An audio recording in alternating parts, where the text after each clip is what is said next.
Okay, well, greetings, colleagues, students, and friends. We welcome everybody today attending in the Scott Ring Room and all attending virtually. And if you are joining us virtually, we would appreciate it if you would turn cameras on if possible.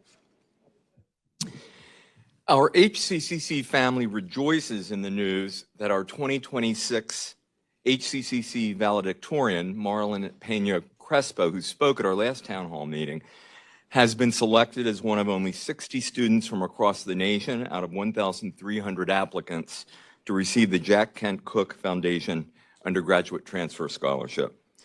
This award, that's an applause, cause for applause. This scholarship will provide Marlon up to $55,000 per year for up to 3 years to complete a bachelor's degree at an accredited U.S. undergraduate institution. And in addition to that, Cooke scholars are welcomed into the thriving Jack Kent Cooke national community, and he will be eligible to apply for internship and eventual graduate funding at another very significant level. I had the honor of sharing this exciting news with Marlon when he was on campus last Thursday, and we recorded his reaction. And so here's the recording.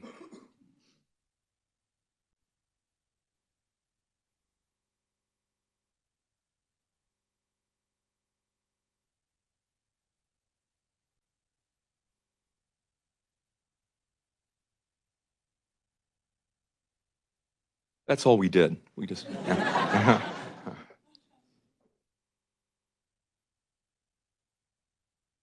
You turn up.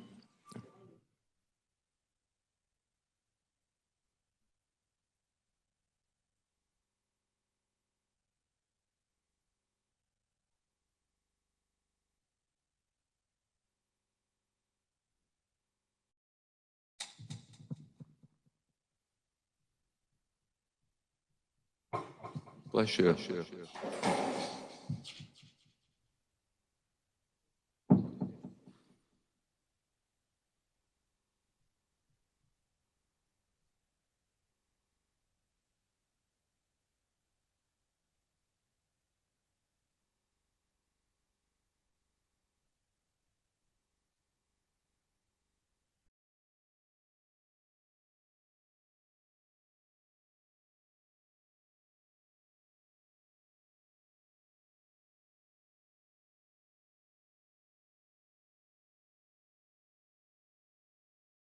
So, I have something I want to tell you. You are one of 60 students out of 1,300 applicants nationwide who's been selected to be a Jack Kent Cooke Foundation Undergraduate Transfer Scholar.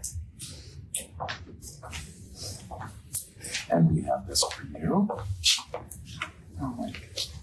Here we go. Now you know what this means, right?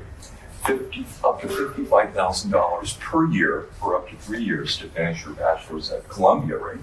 Columbia, yes. And then, as a member of the Jack Kent Cooke national community, you will be eligible if you go on for graduate study for additional funding for graduate study. We're so proud of you. Thank you so much. Can I I just met this gentleman coincidentally on the elevator in December when he was going to do a presentation in Trenton, and now I've become so inspired by him. I mean, you are an unbelievable student. Emigrated here from Cuba alone, funding your way, working multiple jobs, graduating with a 4.0 from Hudson County Community College, going on to Columbia University. Our 2026 valedictorian.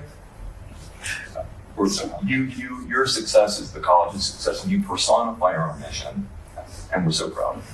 Thank you so much. Absolutely. I'm just speechless. I can't say thanks enough for this. I struggle a lot with starting in this country, and Hudson was just first place that opened the doors for me and gave me the opportunity that I didn't think was out there for me. And since day one, there was a lot of people there to support me and guide me through the new process, the new system, and little by little, and with a lot of sacrifice and a lot of challenges, I guess I made it here, and I'm very grateful that all the decisions that I took are paying back and be worth it. And I'm just so proud to be part of the Hudson community, and to whoever is out there just thinking and giving the first step, I encourage you to do it because it's definitely worth it. And Marlon, what do you plan to do longer term in your career? So I did kind of like a switch path. I come from a medical background, so I studied medicine in Cuba for a couple of years before I decided to move and left my country behind. And here I discover a whole new world of opportunities. I've always been driven to help people. I think that intelligence and knowledge and the skills that you get are empty if you are not able to make someone's life better and create an impact, maybe a little bit with your neighbor or maybe in a big scale with a longer community. So I discovered that I can do that through technology here. And that's why I majored in computer science. And in the long term, I just hope to keep doing what I had the opportunity, thanks to Hudson, to do in the New Jersey Department of State of helping improve social programs that are out there for people, that are out there for underserved communities that most of the time they don't know they exist, but they're there and we need to bridge that gap. And I feel that technology is a powerful tool to build something for those communities. Including AI. Yes, definitely, with all of those new technologies. So people like you, Marlon, give those of us who are older and afraid of this hope. And you were developing suggestions for using AI for Medicaid. Yes, in the Medicaid program. For what you were saying about like giving hope, I totally believe that AI in any technology should be human-centered. It's not only about getting efficient tools. It's also about getting the humans in the loop and just use the powerful tools to create a more fair society, not only more efficient. So. And always remember, Hudson is home. Hudson is home. It definitely is. I mean that with all my heart. Thank you so much. Imagine being.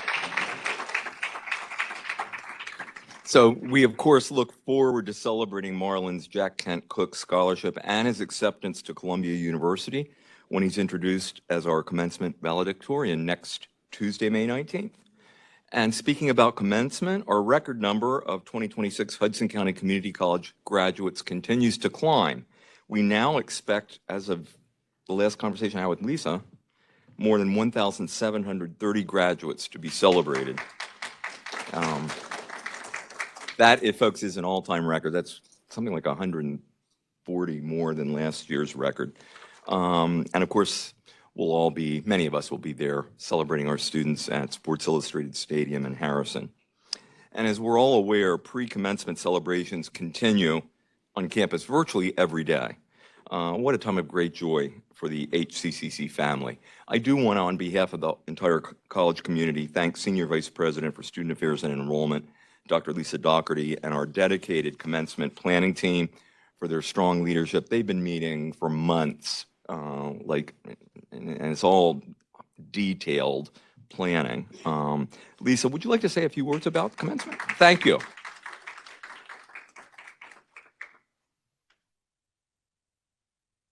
Thank you, Chris. Hi, everyone. We are very excited for commencement next Tuesday, as excited for it to get here and almost as excited for it to be over. So we're really thrilled. We should have a record number of graduates marching, record number of guests attending. We have our final planning meeting today at 2 o'clock or 2:30. Tomorrow, for those of you who are volunteers who are working there for the day, we have our final prep meeting. I believe that's from 1 to 2. So if you're interested in attending that prep meeting, if you're not on the invite, please just send me a quick note and I'll forward it to you. And we're sort of just running through the full day. In a nutshell, volunteers need to be at Sports Illustrated Stadium at 6:30 a.m. for breakfast, It's one day a year. I beg you to just get to bed early and get there on time. If you don't want breakfast, 7 a.m. for reporting for duty, and we should be completely wrapped up and done by 1. So it's a early day, but a short day and a fun day. Others who are not working at commencement should work on campus as planned. The good news is it's not going to rain. The bad news is it's going to be about 93 degrees. So dress comfortably. We're going to, at 2 o'clock today or 2:30, talk about some contingency planning in terms of fans or water. But it is, I'd rather be hot than be raining. So we've got to take what we can get. It's going to be a great day. At the end of the day, it's all about the graduates and their families, and we're really, really excited. So if you have any questions specifically for me at the end here, happy to answer them. Thank you to everyone who has participated in the planning and the organizing. Marlon Crespo, who you just saw, will be our valedictorian speaker. Jocelyn Cruz will be our anthem singer, and it's just going to be fantastic. So thank you again, and I will see you all on Tuesday. Please still wait. Please wait. You are not done. Actually, 6:30 a.m. I hope we're serving Eggs Benedict. Lisa, thanks so much for your strong leadership that's been instrumental to all we celebrate at this great college. We're not done. As many of you are aware, Lisa was named a Phi Theta Kappa International Honor Society Distinguished College Administrator at the PTK National Catalyst Conference held in March in Baltimore, Maryland. And this prestigious PTK Hallmark Award celebrates college leaders who go above and beyond in their commitment to student success. This recognition is especially meaningful, I'm sure, to you, Lisa, because the selection of Dr. Doherty was advocated by student members of our HCCC Beta Alpha Phi chapter of Phi Theta Kappa. And Lisa, I'm honored to present you with this medallion that just arrived from Phi Theta Kappa in recognition of your leadership, excellence, and caring. Aww. Get some medallion.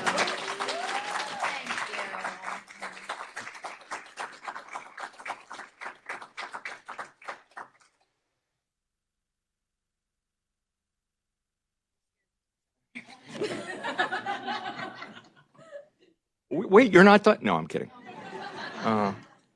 The HCCC Board of School Estimate met at the Hudson County Commissioners' Chambers and approved the college's 2026-27 operating budget that includes a 5% increase in county funding. This was yesterday afternoon. The Board of School Estimate also approved the county's share of more than $5 million in capital bond funding for HCCC in 2027. Our 2026-27 college budget, which was approved by the board last Thursday, includes a 5% increase in tuition. That's more than we like. Necessary, unfortunately. Fortunately, as we know, the vast majority of our students are Pell recipients. We also have increased some student fees to support our new athletics program, parking, AI teaching, learning, and institutional effectiveness priorities, technology, and other areas.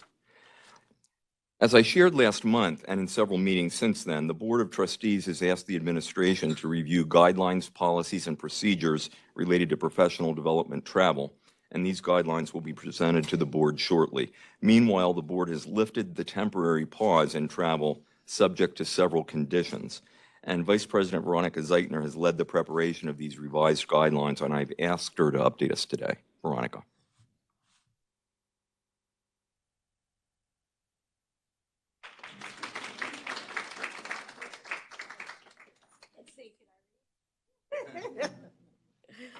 Okay, like Chris had said, that was May 7th that they approved the moratorium lift and the revisions to the procedures. Policy is still the same. The board needs to approve travel. So that means that that's going to have to go to the personnel committee. So you're going to have to start thinking about timing for when you're going to submit your travel request forms. Travel request forms need your supervisor, your cabinet member, the president, then it needs to go to the personnel committee for them to present it. I would advise that in the body of the travel request that we're pretty clear on why we think this is professional development. And then your vice president should be present when we submit this to the personnel committee, because I think there's going to be some questions. Keep in mind that July, we don't have a board meeting. So if you plan on traveling August, we need to get it in soon. Now, I think the cutoff, the website has the revised procedures. It also has a link to the dates for the personnel committee deadlines. It's actually May 11th, so it's passed. So I would ask Robert or Amalia to let us know what, I would think by the end of the week, if you want to get your travel requests in, it would be smart. So we can get that in the package. Also, the change, we are going to require that you include insurance coverage in case there's a cancellation. It's not that expensive. And we've also revised the amount of travel request forms that are needed. It used to be $100. We bumped it to $250. I mean, for local travel, taking something to advance to the personnel committee really involves travel outside of New Jersey, not going to regular conferences for gas and stuff like that. I think that was all of it. That's really all that has changed. If you go to the website for Human Resources, they have the guidelines for professional development.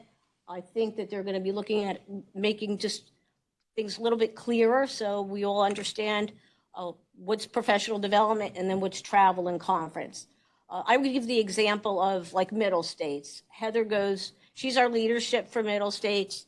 I think that she should be the one that recommends who else needs to go there and how that's attributed to professional development as opposed to just travel. Other guidelines, I mean, credentials, like if you're getting, for me, for example, I'm CPA, I need my credits to hold my license, that would qualify as professional development. I know we have some nursing standards that need to be maintained, social work standards that need to be maintained. Else. It's just going to, you really have your eyes on the time of when you're going to get it in. And then, you know, be cognizant of the staff and how we have to present. And then same thing for like Lexa, which she needs to get to the president. And oh, just one other thing. We do have some vice presidents that have debit cards. We're going to require that if you're going to use the debit cards, it has to be used just for student travel. Other than that, you need to use your personal credit card to book your travel. And if that's not available to you, you could request an advance in accounts payable. Anybody have any questions? Yes, John.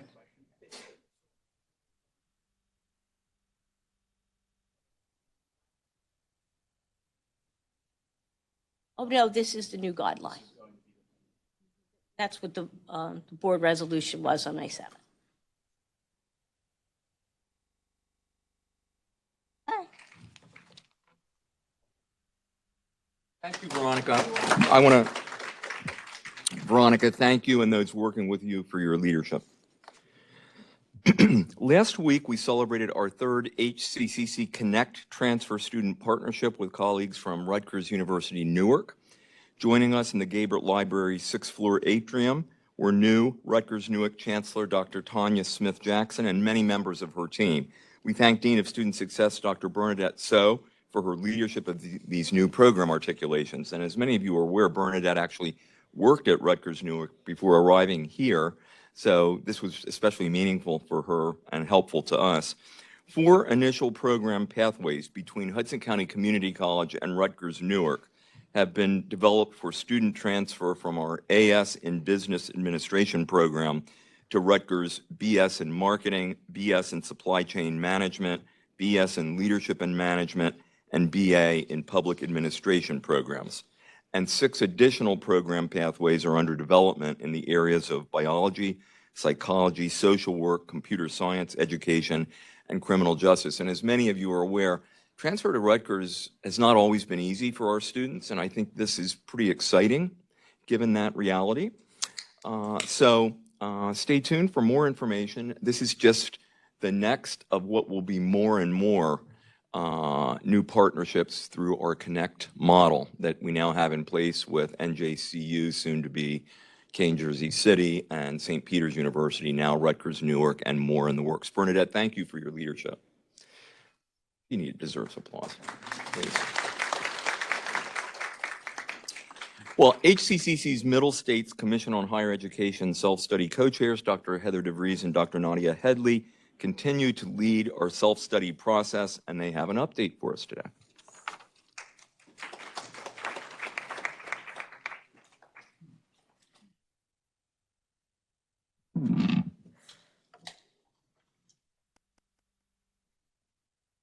Good afternoon, everyone. Thanks, Dr. Reba, for giving us this platform to provide an update for the self-study.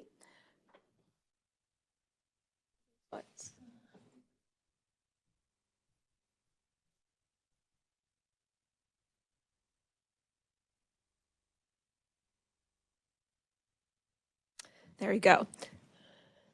All right, so as we announced at the last All College Council, our self-study design was approved in April. What does that mean? That the map or the way we decided to conduct the self-study on our campus aligns with the Middle States standards. So that's a green light to move forward with collection of evidence, analysis, drafting, and eventually writing. I selected a quote from the letter that was sent to us with the approval that I would like to share with you guys. It was clear that a great deal of thought and effort went into the creation of the design, and as a result, you have a very strong foundation from which to begin the next phase of the self-study process. I especially appreciated the time spent with the steering committee learning more about the plans for the self-study and discussing ways to strengthen the self-study design. Dr. Harkness, the VP liaison that a lot of us did meet on Tuesday, back in February 17th. All right, so we wanted to review with you guys the timeline. So just eyeballing around, you know, it seems like we're halfway through. So the first phase was completed.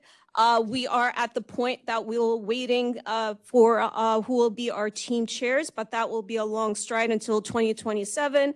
So the first phase was mostly about submitting the self-study design, hosting the VP liaison, waiting for the approval. The next phase, as I'll explain on the upcoming slide, is all about analyzing the evidence that we are collecting this semester, starting our first draft, sharing with the college community. So more about that as we approach fall 2026.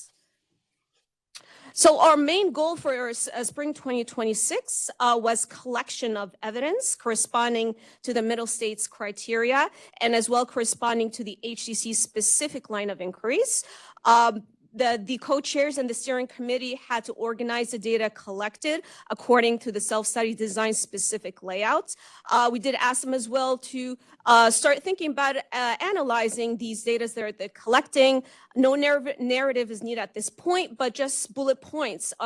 Do these evidence show compliance with the standards, areas of strength? Do they show challenges? Are there new directions that you can think about? All of these data will be inserted in a spreadsheet that we provided for them, and they are due by the end of this month. And Heather will talk about what we're doing next with the evidence. Thank you so much, Nadia. So over the summer, and I would give a plea that please, if you are part of a Middle State Standard Working Group, as I know many of you are, and thank you so much for saying yes and leaning in. Again, this requires the engagement and participation of the entire college community. Please, again, continue to assist your co-chairs and work with them to complete that deliverable that is due to Nadia and myself by the end of this month. For the evidence analysis spreadsheet, again, the more work and attention that is given to that now will make life a lot easier when we come back and pick up the work at the start of fall semester. Also, if you are perhaps not a part of a working group, but have been asked to provide information, evidence, documentation of any kind, please, I know our to-do lists are very long this time of year. We have a lot of events as we wrap up the semester, grading to do, but please prioritize getting that information to the working groups. I myself, again, owe a few working groups a few items, and I'm working on that today and tomorrow. So please prioritize this on your to-do lists. Otherwise, once each working group, each standard submits their spreadsheet to Nadia and myself, we will spend the summer reviewing those in depth, reviewing the evidence they've collected so far, seeing if there are any gaps, how we can help fill those gaps. and really looking at the evidence and the analysis to start thinking about, again, moving into year 2 of our 3-year self-study process, which will focus on creating drafts, at least one of which next year will circulate through the college community for feedback and review. And then this report out really concludes our cycle of updates for this semester. We started the semester with a co-chair orientation and the self-study webinars in preparation for Dr. Harkness's visit. Dr. Harkness has visited us on the 17th. Nadia and I met with each co-chair team in the middle of the semester to do a check-in and hear about challenges, questions, opportunities. And then we had our in-person session on the 10th, and Nadia and I have been reporting out at various campus events throughout the semester. So today's report out really brings the spring semester phase of that work to a close. Again, the evidence analysis spreadsheets will come in the coming weeks. And thank you so much, everyone, for a great first year of self-study.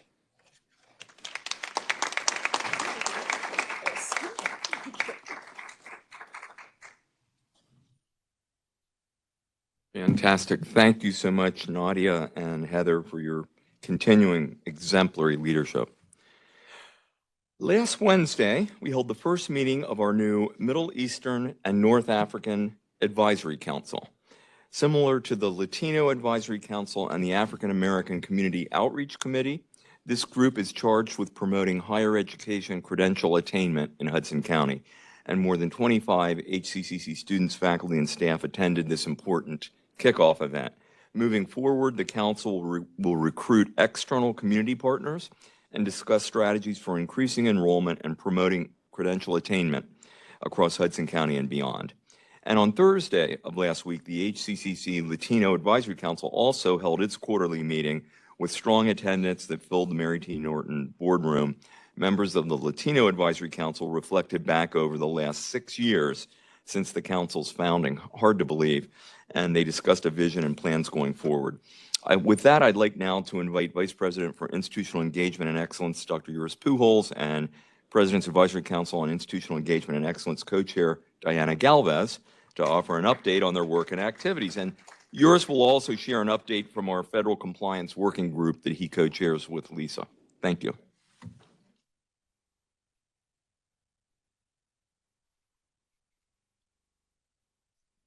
Good afternoon, everyone. As we begin, I would like to take a moment to recognize Asian American and Pacific Islander Heritage Month. HCCC kicked off AAPI Heritage Month with a vibrant lion dance performance at Culinary Arts Park. This celebration brought tradition, energy, and storytelling and community to life through colorful costumes, symbolic movement, and engaging cultural experience for our students, staff, faculty, and community members. For many in attendance, it was a meaningful opportunity to experience and learn more about the powerful cultural art form, which represents good luck, prosperity, and celebration. A special thank you to Joycelyn Juan Castellano, Academic Counselor for the Early College Program, and Professor Karen Holmgalley, Faculty Member in Humanities and Chair of the Professional Association's Culture Committees, for their collaboration and leadership in helping bring this celebration to campus. As we extend our gratitude to the Asian American Dragon Dance Association for an unforgettable performance filled with energy, tradition, and joy. They had about 100 participants, and it was a great way to start a tradition that we hope to continue years to come. As we continue through AAPI Heritage Month, they will be hosting a Chinatown food crawl this Saturday, May 16th. Anybody that wishes to participate should meet in the Student Center at 11:30. They will be taking the PATH train to Chinatown to experience this food crawl. So if anybody wants to participate. This month, we celebrate and uplift the cultures, histories, and contributions of Asian American and Pacific Islander communities, which continue to enrich and strengthen our HCCC community. I would like to recognize and thank our Office of Student Life and Leadership for their amazing work in bringing together so many meaningful end-of-the-year celebrations for our students. From the Honor Society induction ceremonies to graduate celebrations and more, their work continues to celebrate spaces where students feel seen, celebrated, and proud of all their accomplishments. A special happy belated birthday. Shout out to Veronica Gerosimo, Assistant Dean of Student Life and Leadership, who celebrated another year around the sun yesterday. Veronica is truly a powerhouse in the Student Life office, along with Angela Tuso, Keisha Taylor, Delphin Ganapin, and the entire Student Life and Leadership team. They continue to rock out these amazing events and encourage with so much love, encouragement, and care for our students. As we close out the academic year, we have several exciting celebrations. Today is the North Hudson grad barbecue. Tomorrow will be the Journal Square grad barbecue. There's the faculty recognition dinner today and the NSLS induction ceremony, the ESL2 graduation celebration, and of course, formal on Friday. Commencement, it all wraps up with commencement next Tuesday, May 19th at Sports Illustrated Stadium. We are excited to celebrate our students, faculty, staff during this special season of recognition, reflection, and achievement.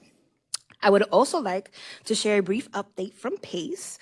The dates have officially been set for our PACE Summer Retreat, which will take place on Thursday, July 16th from 8 a.m. to 4 p.m. at our Sea Caucus Center. Breakfast and lunch will be provided. This year's theme is Belonging in Times of Uncertainty, Hudson is Home, Building Psychological Safety, Community, and Care in Challenging Times. We are planning a full day of dialogue, reflection, and community building among faculty, staff, administration, students, and community partners. We are looking forward to engaging members of the African American Outreach Committee, the Latino Advisory Council, and our newly formed Middle Eastern and North African Council as part of these important conversations. The goal of the retreat is to create a space for meaningful dialogue and shared learning as we explore how we can continue building a stronger sense of belonging, psychological safety, and care and community across HCCC and Hudson County. I'm also very happy to share that we hosted our first session in the relaunch of Our Stories Untold series. Professor Fidelis shared a powerful story of determination, community, membership, and encouragement. His story reminded us of the impact that personal narratives can have in helping us better understand one another and the journeys that shape our college community. We are looking forward to hosting 2 more Our Story Untold sessions during the fall 2026 semester. If you like to nominate somebody or to share your own stories, the nomination form is circulating and is open and accepting nominations, If you have any questions, feel free to email me, I'm available. And at this time, I will hand it over to Dr. Yuris Pojos for any additional updates on IE.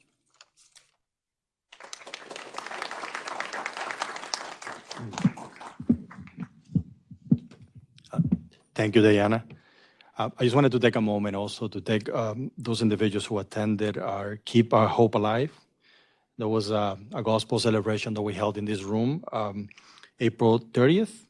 We had about 150 people here, and it was a wonderful program. It was just a community coming together to celebrate an incredible life that has been, it's pretty intimate and been connected to the college. I know that Reverend Jackson was the keynote speaker at our commencement activities in 2010. So some of the people that participated, it was Reverend Dr. Bertha Reel. She delivered the invocation.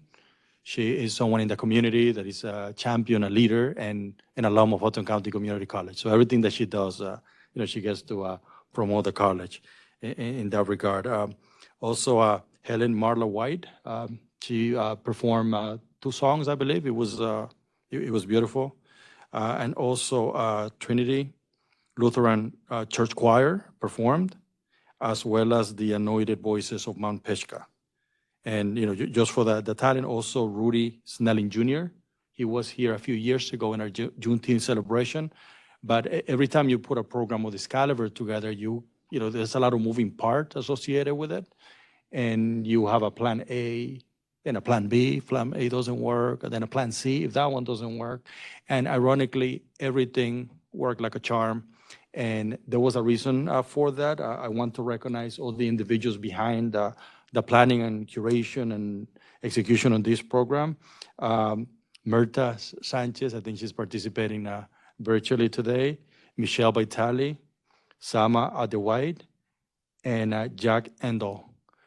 Jack, if you don't mind standing up, I just want, Jack works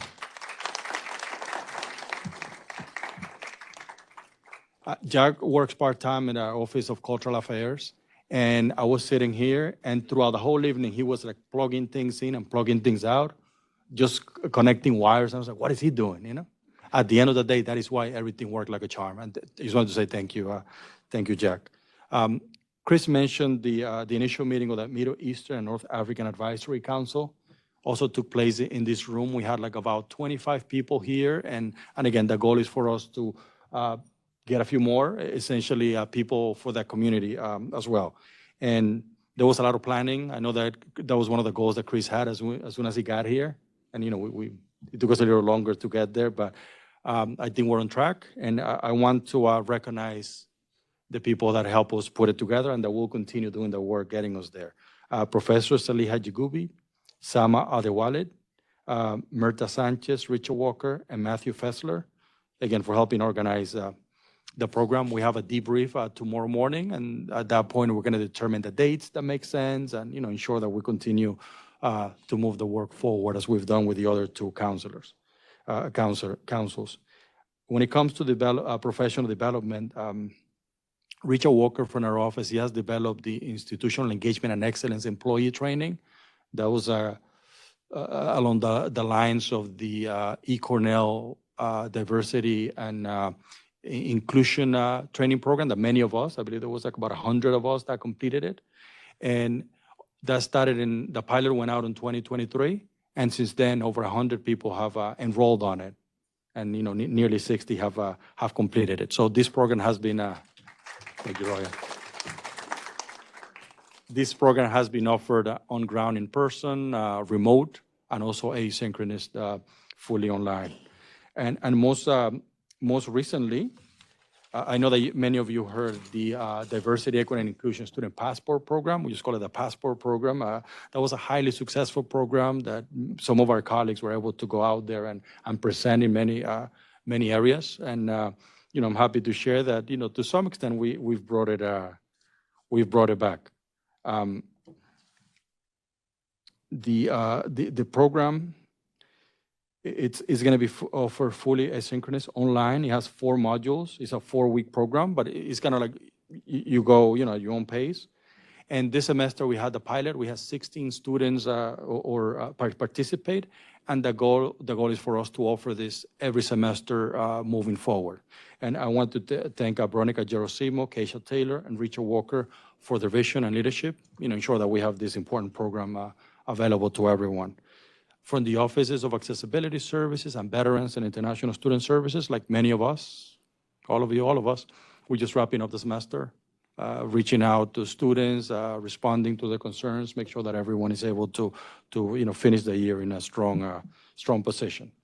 The Office of Cultural Affairs, so right now they're hosting the student art exhibit is in the Deneen Hall Gallery, and it's there right now, and it's going to be there until Friday. This Friday, between 10 and 12, the students are going to be presenting their work. That's open to the public, and I would encourage all of you to go take a look at it, and also, you know, sit in for some of the presentations. I mean, the students really enjoy that, and there's going to be a reception following that. I believe it's 12 to 3. So again, if you're able, please join Professors Laura Riccadonna, Jeremiah Tapin, and Michelle Vitale. You know, because a lot of work goes into this to get it ready for everyone. And one of the programs that we're working on that you should be getting a flyer soon is the Juneteenth celebration.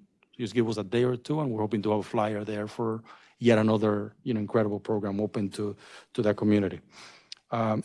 Last semester, our partner organization, Save Latin America, they opened or organized, partnered with us to host citizenship classes to the community, and they were being held at the North Hudson campus. They reached the cap. I believe they wanted 20 people. They ended up with 20 people. And this summer, they are actually running 2 different sessions, one at North Hudson and one here in Journal Square. So that would also be available to students at no cost, essentially anyone from the community at no cost. And I also wanted to take an opportunity to recognize our colleague, Michelle Vitale. Michelle, do you mind standing up for a second? Sorry.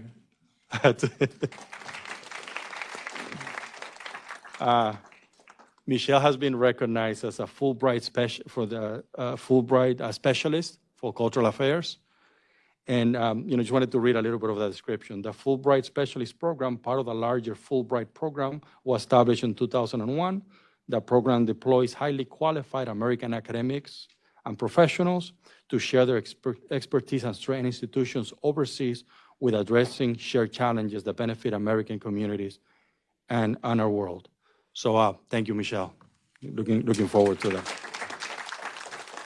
Now, I also wanted to take a quick minute to provide an update of the Federal Compliance Task Force that Lisa and I are working, and that we're working with many of you in this room.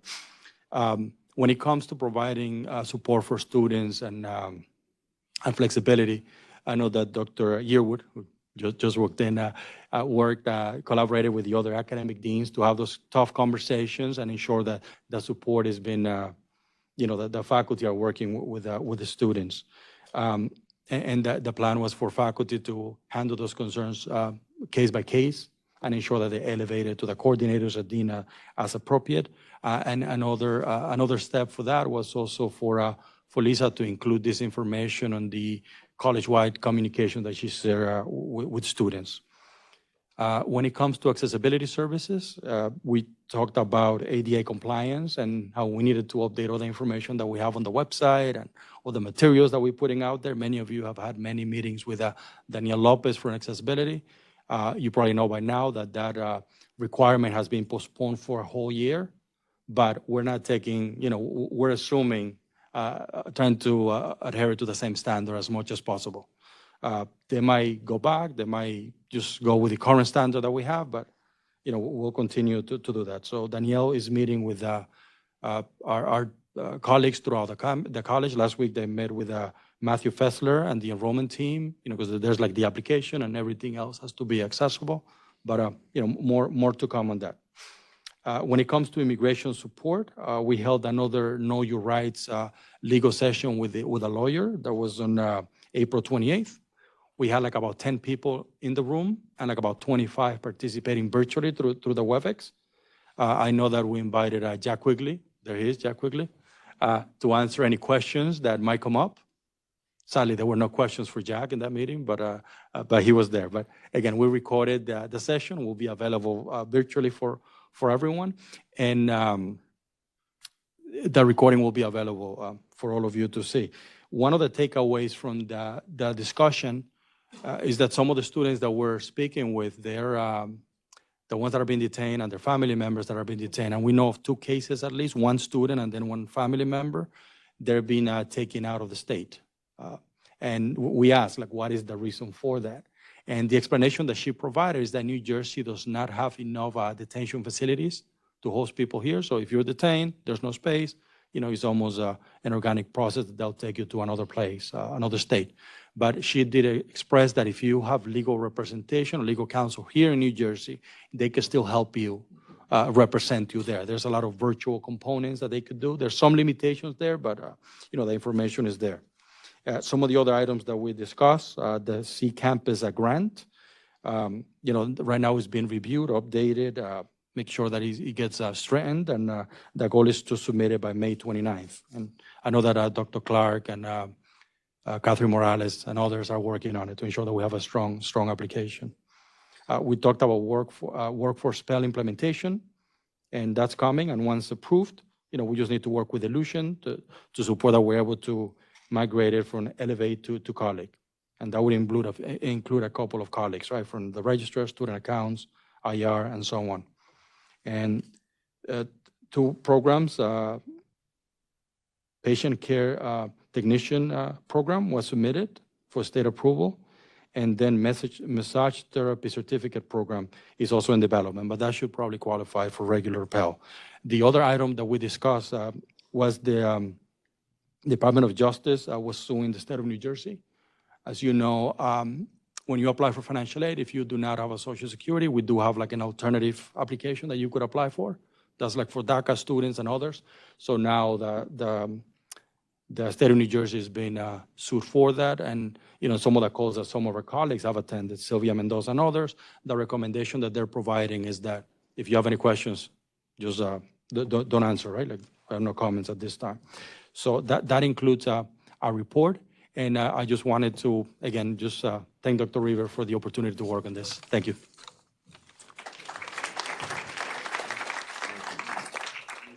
Diana and yours, thank you for all you're doing. So much to talk about. Since our last town hall meeting, the National Junior College Athletic Association's Board of Regents voted to approve Hudson County Community College's application to join the NJCAA. And Athletics Director Jonathan Sisk was present at the association's meeting in Kansas City, Missouri. The college has been placed in NJCAA Region 15, and we've been approved to begin men's and women's basketball and men's and women's court volleyball at the Division III level. Is Jonathan here? Jonathan? Yeah, there he is. Jonathan, can you update us? Thank you.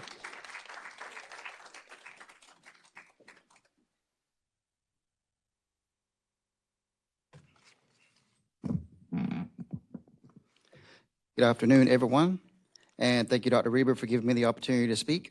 It's an exciting time for HCCC athletics, and we have quite a few exciting updates since we last spoke at a town hall.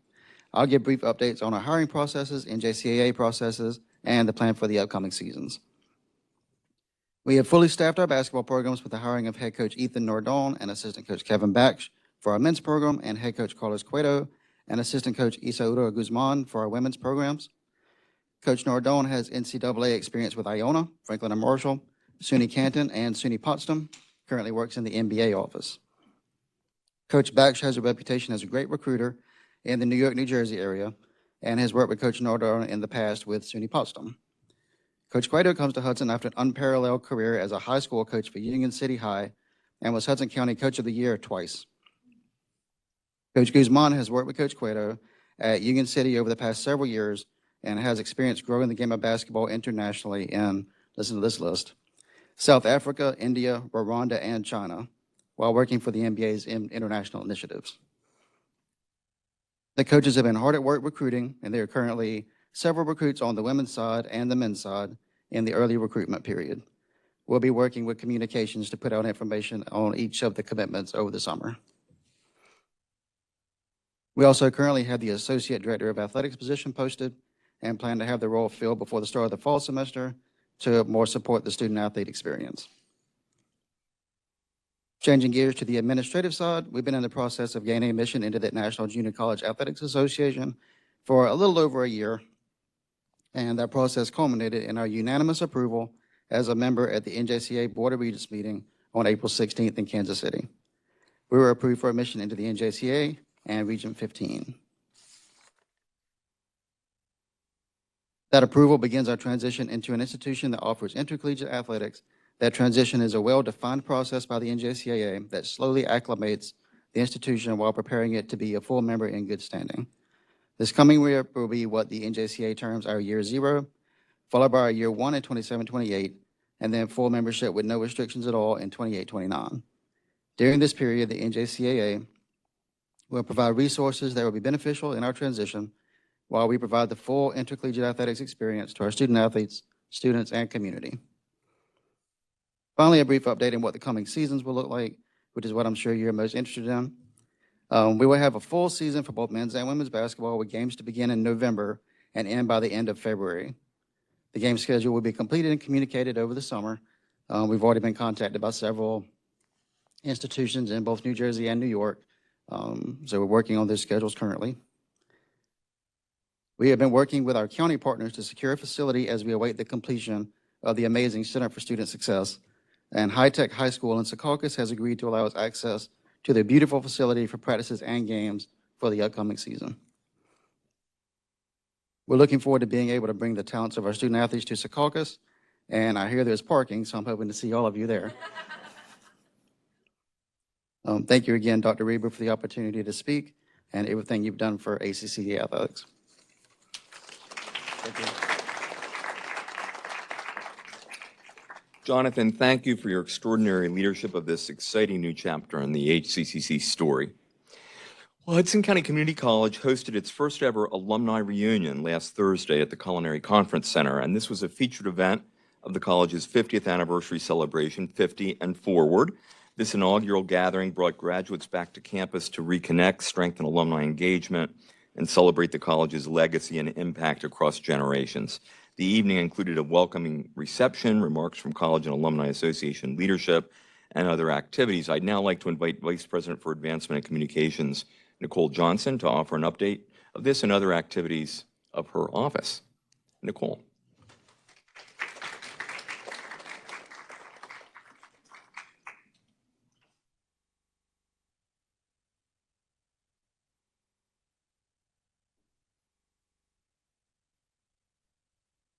Good afternoon, everyone. It's great to see you all. As Chris just shared, we did hold our alumni reunion, and I want to thank everybody involved, particularly Tim Oton, our alumni relations coordinator. And yes, applause, yes. And members of the Development and Planning Committee who came and supported the event in terms of registration, our Advancement and Communications team, who of course is there at every step of the way, making sure the flyers and the communications that need to go out in a timely manner. I want to share that we had 70 graduates back on campus, 70 alumni, I should say. Many returned for the first time in a number of years, and I think what stood out wasn't only the nostalgia, but the pride. Pride is where it all started, and pride in how far they've come, where they're going, and what the future holds. And we heard directly from alumni through a series of lightning talks, which I thought in particular that worked so well because it included a group of remarkable women whose journeys reflect so many of our students. They spoke about balancing motherhood, coursework, learning a new language, and finding support from faculty. And I have to say that faculty were named by name, and it reminds me of the fact that we have to have our phones at the ready every time there's a potential testimonial to be made. So it was very heartwarming, and I think just continually on brand. Hudson is home. These stories are not abstract. They are the result of work happening across the college every day, thanks to all of you. The reunion marked a number of important firsts. We had the opportunity to introduce our athletics team led by Jonathan.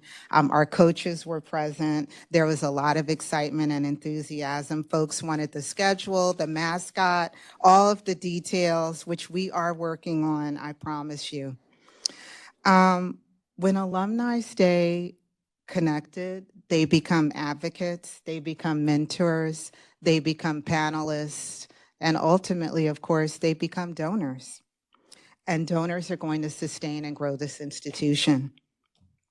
That long-term vision is already taking shape in many ways. You all know our upcoming golf outing is coming up on June 22nd.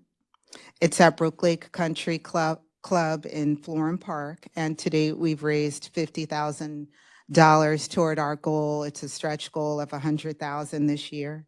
We have 50 golfers participating as we speak. And I'm most proud of the connection that this outing creates for our students who are participating in a weekly clinic, which has lovingly, and since its inception 4 years ago, been chaperoned by Sharon Daughtry. We have 12 students, I believe, participating. And this is that social capital that we all know we need our students to have. We want our students to be comfortable in every setting. I want to take a moment to talk to you about the foundation, because many of you contribute to its success in many ways that you may be unaware of. Over the past year, we've strengthened our governance by welcoming 6 new board members, 3 of whom have joined us since March. These individuals are going to bring their networks, their expertise, and their shared commitment to this mission to Hudson County Community College, and I can't wait. And they're already contributing, those who have already been on board for a number of months now. We also completed our recent audit, and the audit had no findings, no recommendations whatsoever. That matters because it means that our financial practices are sound, they're transparent, and they're trusted. And that's exactly what our donors are looking for and what they expect when they're thinking about making an investment in Hudson County Community College. Our ratings on Charity Navigator and GuideStar reinforce that credibility, that those outside of our day-to-day understand that these ratings matter and that the foundation is well managed and delivering impact, and that matters in a competitive philanthropic landscape. And we're seeing the real momentum of that. Our endowment is somewhere between 2.2, 2.3 million. We're building that foundation and increasing our long-term sustainability. In the first half of this fiscal year alone, revenue has topped $600,000, reflecting increased engagement and trust from this community. We also, as I shared, expanded the foundation board. We are building on that pipeline of corporate and community partners for future investment. And before I make this next ask, I want to share something important.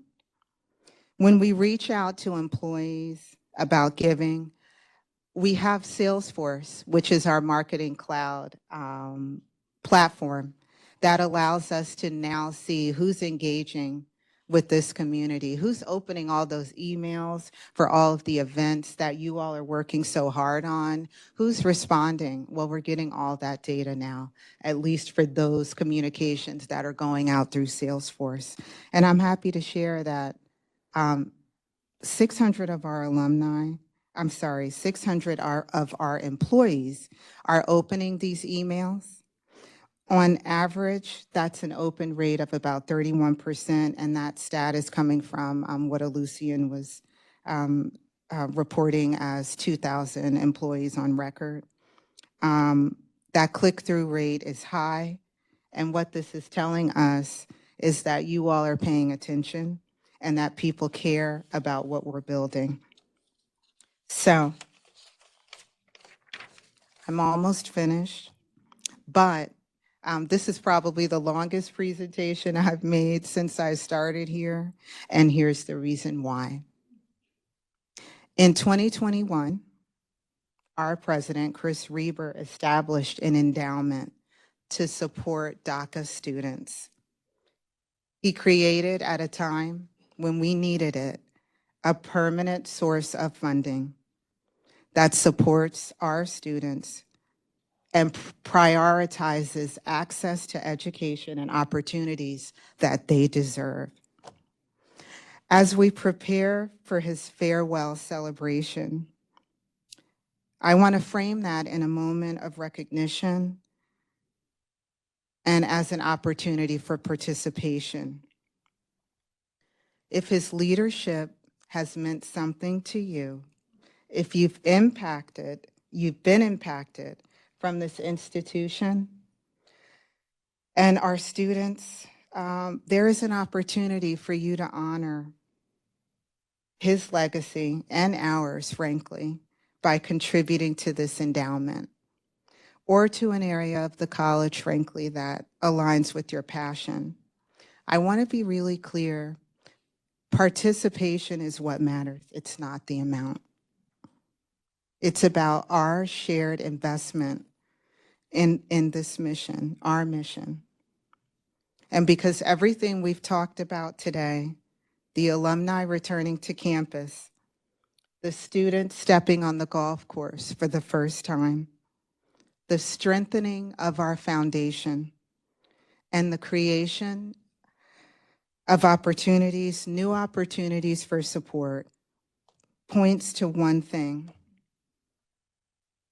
We are not just celebrating 50 years. We're building the next 50. And that work, this work, depends on all of us. And I thank you for your attention.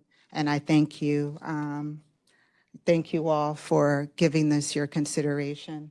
Willie, I'm not sure if you were able to pull the last thing I want to share, which is we're celebrating Chris and his legacy on June 18th from 3 to 6. I realize it's after the semester, you all, but we really hope you can join us and the opportunity to support the endowment that he established at the beginning. It's there for you, and it's going to be shared in future invitations. The details are unfolding. I thank you.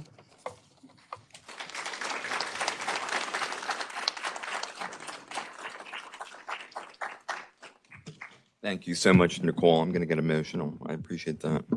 This endowment, by the way, I was able to do it just through payroll deduction. And the principal is now at $50,000. And ironically, the purpose is one that I know a lot of us now particularly share. Our undocumented students, also international students, aren't sometimes able to work or take advantage of financial resources that they badly need. This is designed to give priority to them. So if that interests you, I would welcome growing that endowment, because the more it grows, the more interest it will provide for worthy students. So today is my last Hudson County Community College Town Hall meeting. Hard to believe, you know, in our office, there's a picture of me. I didn't choose it, but at the very first one, which was on my first day on July 2nd, 2018, I was looking at that picture. I don't think I've aged that much. I'm going to be taking some personal days at the end of June to help manage my transition to Harrisburg University of Science and Technology. So my last day in the office will be Thursday, June 18th. And I'm going to be spending my remaining weeks, as I already have been, focused on transition planning.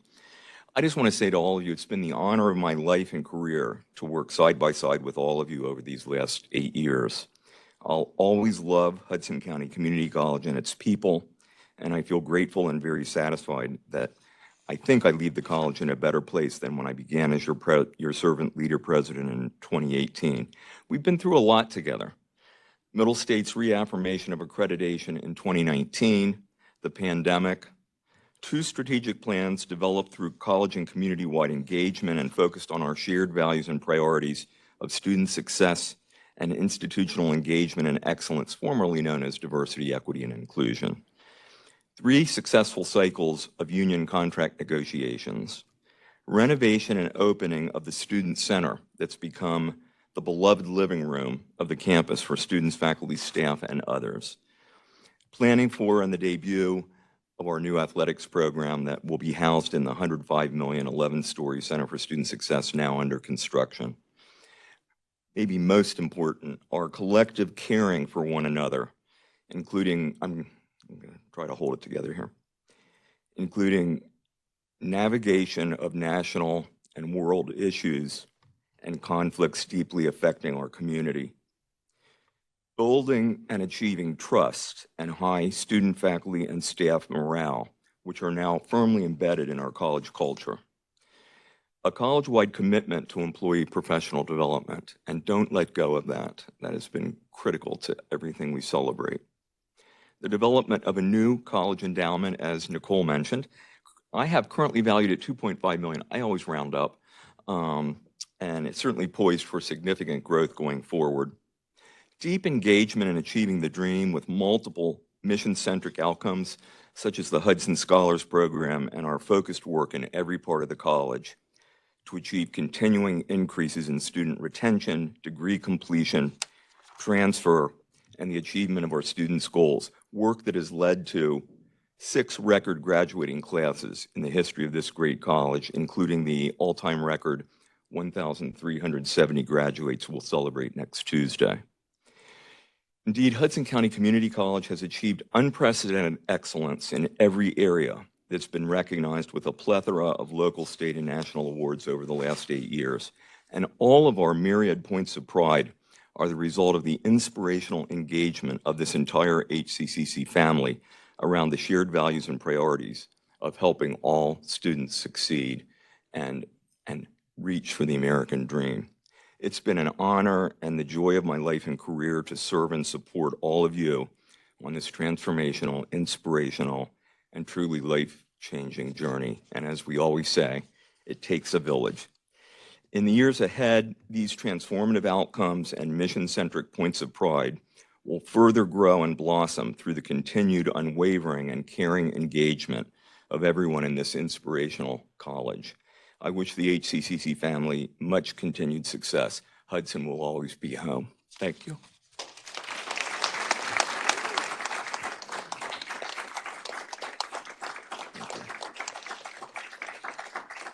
And with that, we now open the meeting to questions, comments, concerns, announcements, suggestions, and topics of celebration. For those here in the Scott Ring room, please approach the microphone so everyone can hear you. And for those participating virtually, please raise your hand if you would like to speak. Go right ahead. Thank you.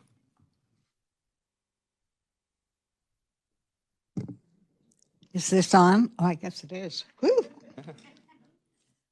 Dr. Reber, I just want to thank you, and much of what I wanted to say you just said, but I want to thank you for your innovation at the college. I'm very sorry you're leaving, but I understand the situation.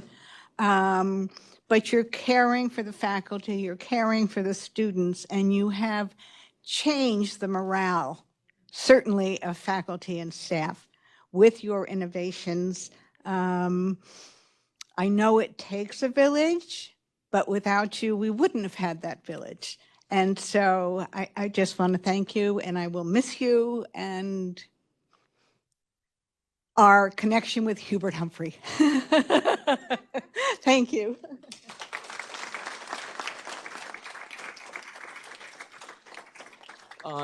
Joe, I see Joe's hand up. Hi, everyone. I too want to thank you, Chris, for all you have done for Hudson County Community College and all the support you have given all of us. We will miss you. I want to wish you the best. And on that note, I also want to congratulate Jennifer Vacrasell and I graduated a few weeks ago from the HAKU Higher Level Management Program, and Diana Galvez graduated in April. So I just want to congratulate them. And best of luck to you, Chris. Thank you. Congratulations.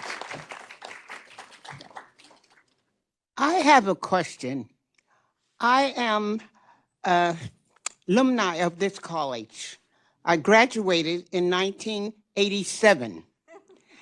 I came back to see about getting something of my entitlement with the college. And I wanted to be able to go into the computers in the building where the library is. And I was told that I couldn't get the number that I needed to enter the computer so that I could be there. But however, it was denied to me. And I don't know why, even since I wasn't registered in the computer as an alumni, it took a while for them to get that in place when I showed some type of proof and ID over the times that I have been going back and forth there. I think one time I spoke to you also. But anyhow, today was my final day that I had come in to try to institute this entitlement for me.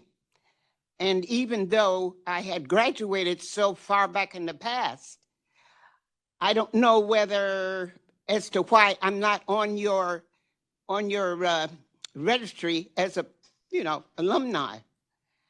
So since you're all aware of that now, I figured that something could be possibly done, even if it's not done now, at least in the future, for alumni that has never been registered in your computer or your institute stating that they were a graduate. And I do have my diploma. I have everything that I need to make myself prove that this is the case. Great. So I need to be able to come there and use a computer, even if I don't have an iPhone or I don't have a computer or whatever. I cannot afford these things. because I am on a monthly basis as far as finance is concerned, Social Security. Well, I'm not trying to go into all of that because that's not the purpose that I'm here. The purpose I'm here, I want to be able to go into your computers at the place in Journal Square stating that I can go into the computer whenever I want to as an alumni and be there and have the same reason that other people do, whether they're young or old, to go into your computer. But since I don't have that iPhone or computer or any of those numbers that you're requesting, I'm denied. So I wonder if you can possibly bring that up to your board or whatever as to why this can't be done so that these people, just as I am, can have that ability to do this without being denied. Let me thank you for bringing this concern, and I have a few things I'd like to say, but would anyone like to help address this? Yes, Odom. Adam. She was recommended to go to IT. IT has to create an ID for her. She has an alumni ID. Because her records don't exist, you know, because she was pre-computers. So IT has, I think Manuel was working on that, right? So it has to go to the registrar's office to actually give her an ID. That's the only holdup. Anyone else? Okay, may I Yes. speak? Yes. Okay. The lady was in our office, and congratulations. It's so good to see her back. What happened is because all the records are in the system, she did graduate and it's in the computer. It's not that she doesn't exist in the computer. What happened is because she graduated in 1984, she doesn't have an email address. Then that would have to be assigned to her an email address that will we send her to IT. And I think Hamza, I think, called already IT and let them know the situation. Then what we need to do is assign her first an ID, then the following the step. But yes, we are working on the situation. Yeah, thank you very much. Let me just say, I'm aware of this issue. It's multifaceted, but I'm in agreement with everything you just said. So we want in this HCCC family, we want all alumni to feel completely included. And I define alumnus or alumna as anyone that's attended a class here. Historically, the college has defined it as anyone that completed an associate degree. And so for that reason and a number of others, our records have not included everyone that needs to be included. So that's an explanation, that's not an excuse. What I am going to implore our community to do is keep working on this. We don't want to create unneeded bureaucracy for people that are part of this family, especially people that go back. That's not that long ago as far as I'm concerned. But we want you to be able to walk right in there and use that computer. And I know we've been at work on this, but we have more work to do, clearly. So I apologize on behalf of the whole community about the challenge you've experienced. I just want to say on behalf of the college, we want you to be involved and we want to get there. And I appreciate your mentioning the personal experience you had so that we can elevate the work we're doing to make it seamless. Thank you. Yes, Aura. Chris, you've said it many, many times when you say it takes a village, and we've been honored to have you as mayor of this village because you've done a lot to bring this college forward. One of those major points of pride that you can say you're responsible for is the institutionalization of the Hudson Helps Resource Center, and especially the food pantries, which, of course, the Culinary Arts Institute had a major role in. But one of the other points of pride is that you were always supporting our special culinary club and all the other clubs and uniformly. But I especially wanted to thank everyone in the college community for their support for our past Family and Friends Food Fest. We had over 250 attendees. There were 50 students involved. There were members of cabinet, staff, faculty, adjunct faculty. All the students were beaming with pride as all the family members and members of the community came through all the kitchens. So I especially wanted to thank Chefs Jasmine Pasqua, Katie Lewis, and Christina Vasquez, along with 8 other adjunct and full-time faculty that were involved. That's 11 faculty that were here all week, including Saturday, to make sure that this event was a success. But none of this is possible without some of the other departments that are physically here in the room or on WebEx watching today's town hall. So I especially wanted to thank also Angela and Veronica from Student Life and Leadership, Communications, Jen and Jessica for their assistance in getting the PR out for that event, Facilities, Julio, and of course all the gentlemen who were able to move everything for us on a whim. You know, you put a post-it on something, it's gone. The next morning it's back where it needs to be. And of course, safety and security. So thanks again. And Dr. Ruby, we wish you the best in your career. Thank you. Others? Yes, John. Just wanted to add one note for the alum who was having all of these issues.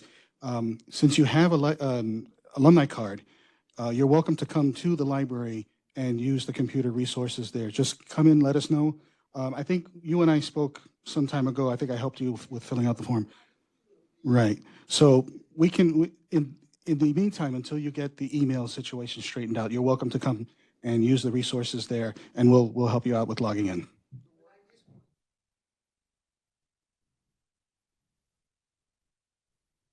Yeah, that's for the community access terminals, but we'll work something out. Don't worry about it.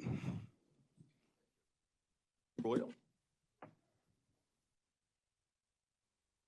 Good afternoon, everyone. While we in celebratory mode, I would like to just thank Dr. Reba for all that you have done, and even personally as it relates to myself. Why? Because you enabled me to the opportunity, and Nicole can attest to this, a few years back, giving me the opportunity as an author to actually have my hosting of book signing. So I ultimately want to thank you, and those proceeds that came from that went straight to the college for our students. So thank you kindly. On another note, in terms of our non-traditional student mini fair today, that is happening today at 4 p.m. So I want to thank you openly, those that will be participating in that event. Lastly, I want to recognize Kesha, Veronica, Dr. Darrell Jones, and so many others, ultimately our graduating class of 2026 as it relates to the Kente ceremony. Also openly want to recognize Miles Wilson, who did a marvelous job. Also Anita Bell, I see you shaking your head, I don't want to forget you. Yes, no, because you all did a great job. And a lot of those alumni that was in the room, like myself, as well as the families that were there, Dr. Reba, it was point of pride, and it yet did take a village. So thank you all for Hudson County Community College. I'm glad to be an alum, and also to see alums come back, or alumnus come back, as this young lady over there, over 3 decades. So that speaks volume of this college. So thank you kindly, Hudson County Community College. Certainly Hudson is home. Thank you. Thank you, Roy. Others? Okay. Oh, go ahead, Jonathan. How you doing, everybody? So it's a pleasure for me to be here. I haven't been up on the stage too many times. I try to stay out the way, mind my business, things like that.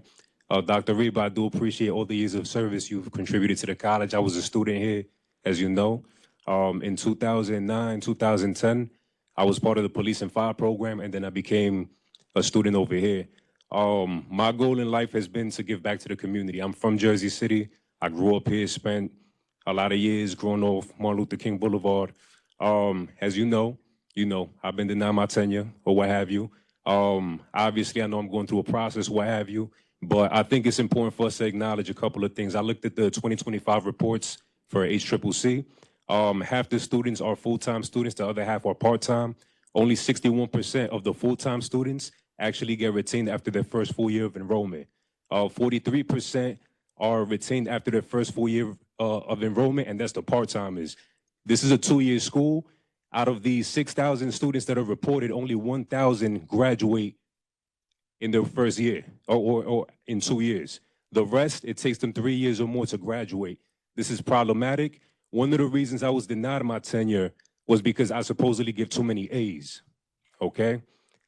That was one of the reasons I supposedly was denied, based on the memorandum. This is not the forum to talk about. I get a that, but personal I issue. also did email you to have a meeting to discuss certain things. For example, I was asked if I had any contact with ICE, okay, earlier this year. This was by my coordinator, Professor Simon over here, okay? I wanted to have a meeting to make sure that we had conversations on this. I tried to go about it the correct route. My requests were ignored. Jonathan, I'm not going to entertain anymore. That's This fine. is not the forum. Okay. I know that there is, your concerns are being reviewed and evaluated. This isn't the place to talk about. It's been over 2 months. I haven't heard nothing.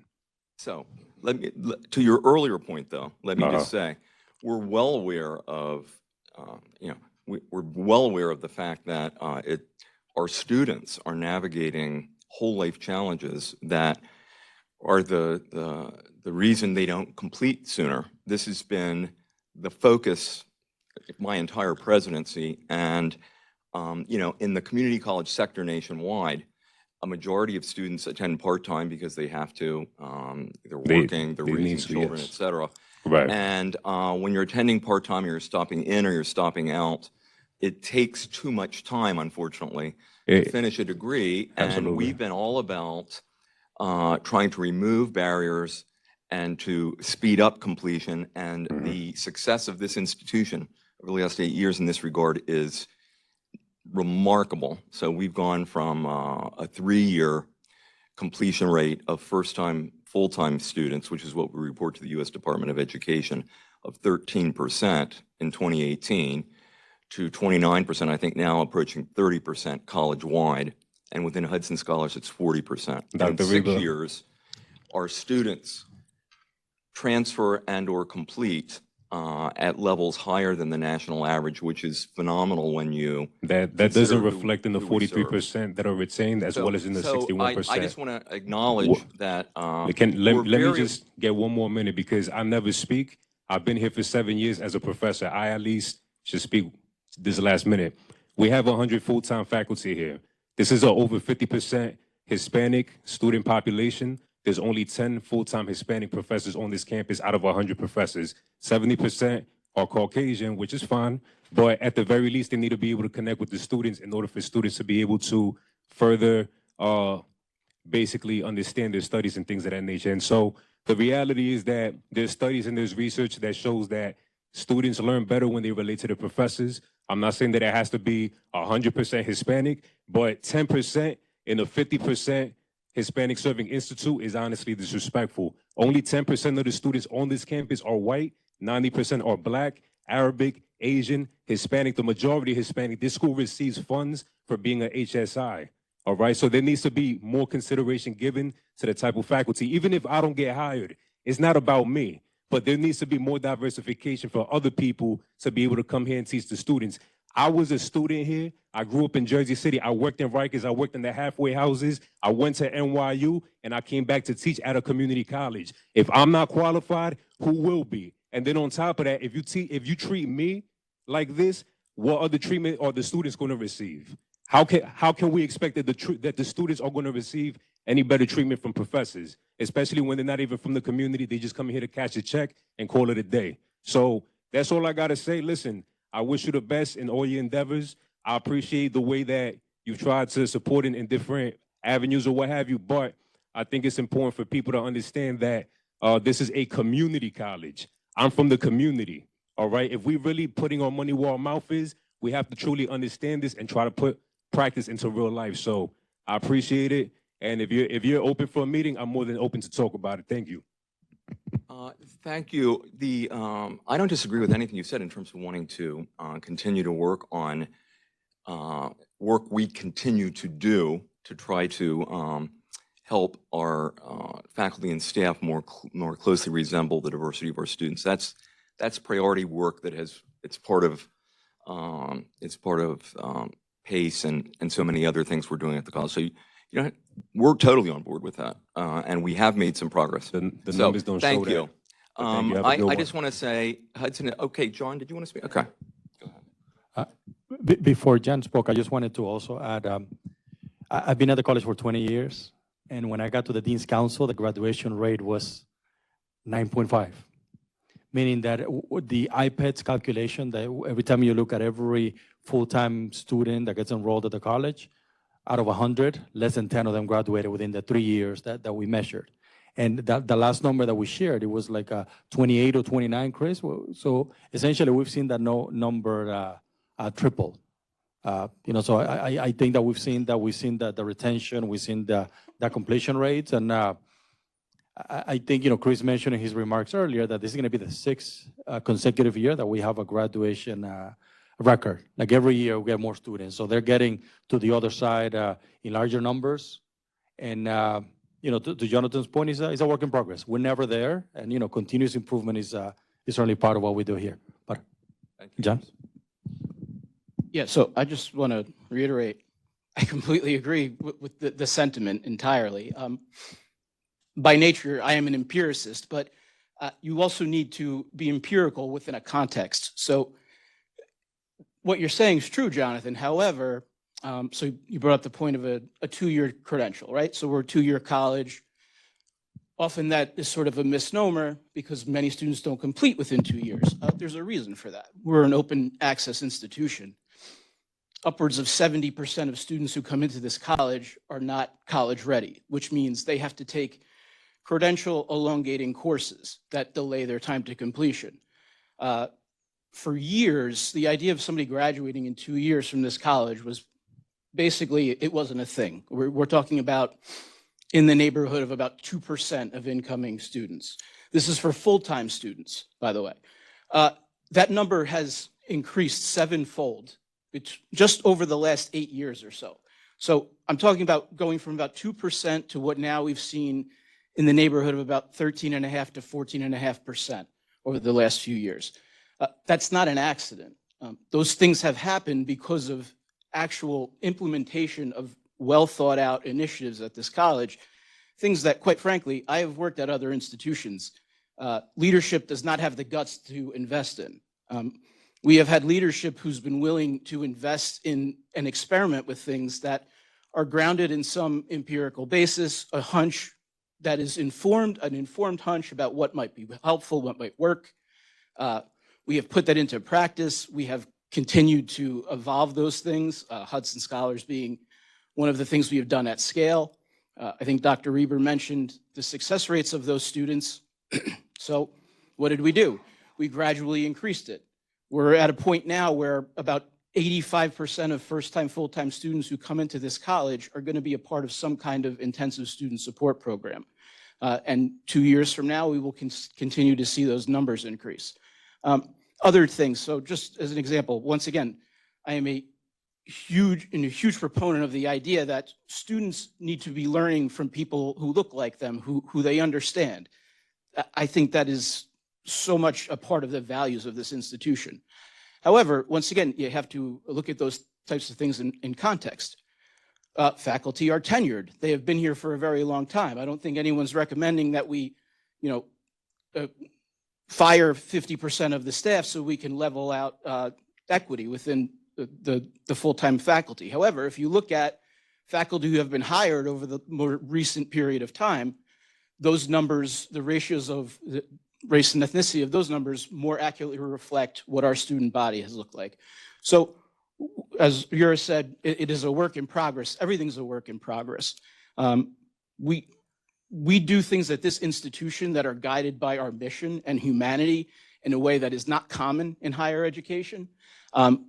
It starts with what type of institution we are, where we are not cherry picking students that we know are going to be successful. We are opening our doors to every kind of student, regardless of how ready they are to be in college. And we are committing to working with those students, both in terms of sweat equity and in terms of financial equity, to get those students ready and to get them across the finish line and succeed. We are not at a point where that work is finished, but I will just say, being on the front lines of measuring those things basically at every corner of this institution, you cannot find a metric of success at this college that has not increased significantly over the last 8 years. And that is just a fact. So totally agree with the sentiment entirely. Just to balance that out a little bit, empiricism is important. You need to do those things within a context. We're not starting from ground zero. We're starting from a deficit that we were trying to work ourselves out of. Thank you, John, and thanks for helping us understand our data. We're out of time. Okay, Kathy, go ahead. And then this will be the last. I just want to clarify, since my name was mentioned today, that when I asked Jonathan if he had had any involvement with ICE, it was out of concern based on his ethnicity and who ICE was going after. So I just want to let everybody know that it was not a negative comment. That's all. Thank you all. Thank you all. Let's celebrate next Tuesday. Appreciate it.